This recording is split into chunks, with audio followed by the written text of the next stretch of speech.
راه ما يمكنش الخوت سولنا شات جي بي تي، سولناه شكون المنتخب اللي غادي كاس افريقيا ديال المنتخب الوطني، سمعوا معنا تجاوب فاش كان.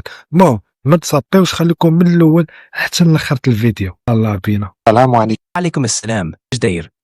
الله يحفظك اخويا، كي داير انت؟ لاباس عليك؟ لاباس، الله يبارك فيك. كيفاش نقدر نعاونك اليوم؟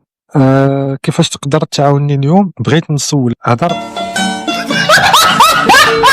مرحبا، كمل الهضره ديالك. تعاود لي السؤال، انا حنا باش نعاون. دابا انا بغيت نسولك الكاس افريقيا اللي غادا تنظم عندنا في بلادنا في المغرب، شكون المرشح الاول اللي غادي يديها؟ كي داير؟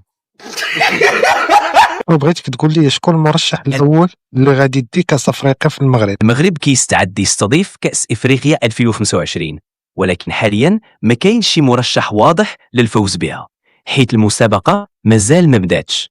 الفرق اللي كتنافس في هذا النوع من البطولات كتكون عندها فرص مختلفة حسب الأداء ديالها والتصديات.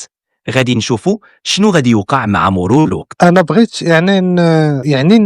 واش المغرب المرشح الاول او لا منتخبات اخرى؟ حاليا ما كاينش شي مرشح رسمي او تاكيد على المنتخب اللي غادي يفوز بكاس افريقيا 2025. الفرق اللي غادي تشارك كتنافس باش تحقق اللقب، والمغرب بطبيعه الحال عنده فرص كبيره حيث كيعرف كيفاش ينظم هذه الانواع من البطولات، ولكن القرار النهائي غادي يكون بناء على الاداء ديال